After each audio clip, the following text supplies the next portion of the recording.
10 محرم کے دن جب امام حسین کے ساتھی اصحاب اولاد شہید ہونے لگے، جناب عباس بار بار امام کی خدمت میں آتے ہیں اور داستان ادب کو جوڑ کر عرض کرتے ہیں: اے میرے مولا، ان کوفیوں اور شامیوں کی کیا اوقات کہ آپ کا پانی کریں، بند کریں، آپ کی اولاد کو قتل کریں، مجھے اجازت دیں اس فوج یزید کو عصر سے پہلے فتنہ کر دوں۔ امام حسین نے فرمایا: عباس، میرے نانا نے مجھ سے کہا تھا تیرے خون سے اسلام بچے گا۔ لوگوں نے خیبر و خندق و بدر و احد میں بنی ہاشم کی شجاعت دیکھی ہے، لیکن کربلا میں بنی ہاشم کا صبر دیکھے گی۔ عباس، صبر کرو۔ جناب عباس اپنی وفا کو آنکھوں میں دبائے لاشیں اٹھاتے رہے۔ اتنی ہی دیر میں ننھے ننھے ہاتھ لے کر بی بی سکینہ جناب عباس کے پاس آئیں اور کہنے لگیں: چچا عباس، 3 دن گزر گئے، میں نے پانی نہیں پیا۔ چچا، میں سب کی پیاس دیکھ کر صبر کرتی رہی۔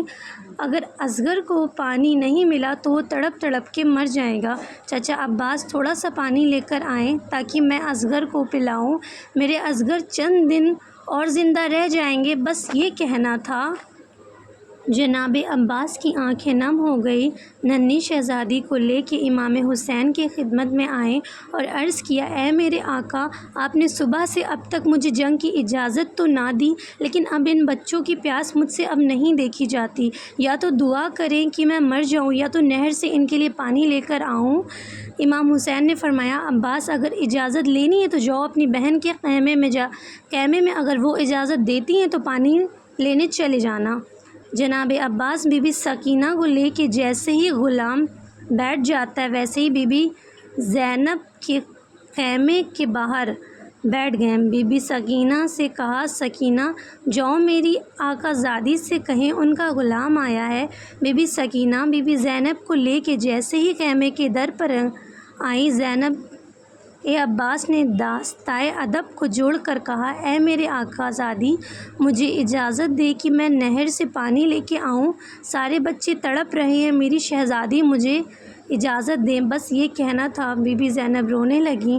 جناب عباس نے داستان ادب کو جوڑ کے کہا: اے میری آقا زادی، مجھ سے کوئی گستاخی ہوئی ہو تو معاف کیجیے۔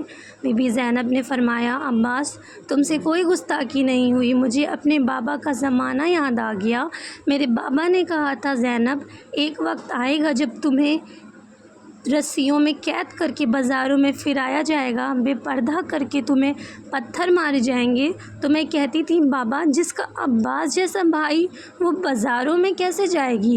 عباس، آج مجھے پتہ چل گیا، میں بازاروں میں بھی جاؤں گی، میں قیدی بھی بنوں گی، مجھے پتھر بھی مارے جائیں گے۔ جناب عباس کو اجازت ملی۔ جناب عباس نے مشق اور عالم کو تھاما اور میدان کی طرف روانہ ہوئے۔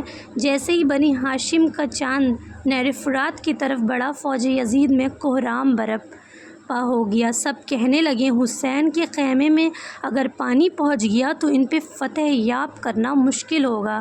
روکو عباس کو۔ جناب عباس شیر کی طرح وار کر کے چیر کے سب کو نہر فرات آ پہنچے۔ فرات پر قبضہ کیا، مشق کو بھرنا شروع کیا۔ جناب عباس پانی بھرتے رہے۔ اپنے گھوڑے کو دیکھا جو حسرت کی نگاہوں سے دیکھ رہا ہے، تو غازی عباس نے کہا: اے میرے گھوڑے، تو بھی میری طرح 3 دن کا پیاسا ہے، پانی کیوں نہیں پیتا؟ اتنے میں گھوڑا رونے لگا اور رو رو کے اپنی زبان میں کہنے لگا: اے میرے آقا، مجھ سے زیادہ تو آپ پیاسے ہیں، پہلے آپ اپنی پانی پئیں، پھر اس کے بعد میں پانی پیوں گا۔ بات جب یہاں تک پہنچی، جب جناب عباس زار و خطار رونے لگے اور کہنے لگے: اے میرے گھوڑے، تو اپنے آقا کے بغیر پانی نہیں پیتا، ذرا یہ تو سوچ، میرے آقا حسین 3 دن کا بھوکا پیاسا، ان کے بچے بھوکے پیاسے ہیں، اگر میں پانی پی لوں گا تو حسین کی ماں کو کیا منہ دکھاؤں گا؟ بس مشق بھرتی رہی۔ جناب عباس کے ہاتھوں کو پانی لگا۔ جیسے ہی جناب عباس کے بازو پانی میں جاتے ہیں، اے میرے اللہ، ان ہاتھوں کو پانی حسین کے بچوں سے پہلے پہنچا ہے، جب میں حسین سے ملوں تو یہ ہاتھ میرے ساتھ نہ ہوں۔ بس شہنشاہ وفا مشق کو بھر کے عالم کو لے کے خیمے کی طرف بڑھتے بڑھتے ہیں فوج یزید میں ہلچل مچ گئی۔ ہر کوئی یہ کہنے لگا جو قریب جائے گا وہ فتنار ہوگا، دور دور سے تیر چلاؤ، بھالے پھینکو، نیزے پھینکو، کچھ بھی ہو جائے بس پانی خیموں تک نہ جائے۔ بس ہزاروں تیر جناب عباس پر چلا دیے۔ جناب عباس تیز تیز خیموں تک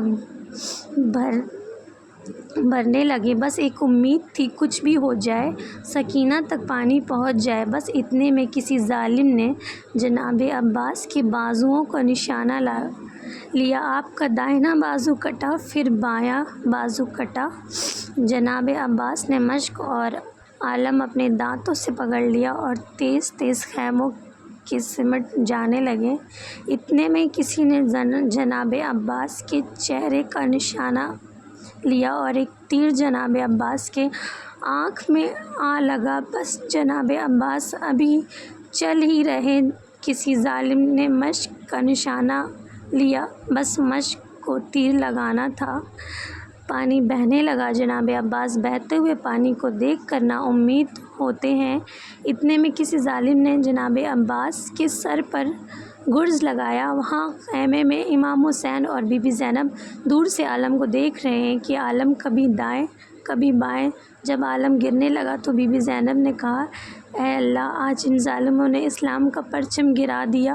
اے میرے اللہ، ایسی قوم بنا جو غازی کا پرچم بلند کرے، اسلام کا پرچم گھر گھر لگائے۔ مولا حسین نے جب عالم کو گرتے ہوئے دیکھا، دوڑ کر جناب عباس کے پاس گئے۔ جیسے ہی نزدیک جاتے ہیں، جناب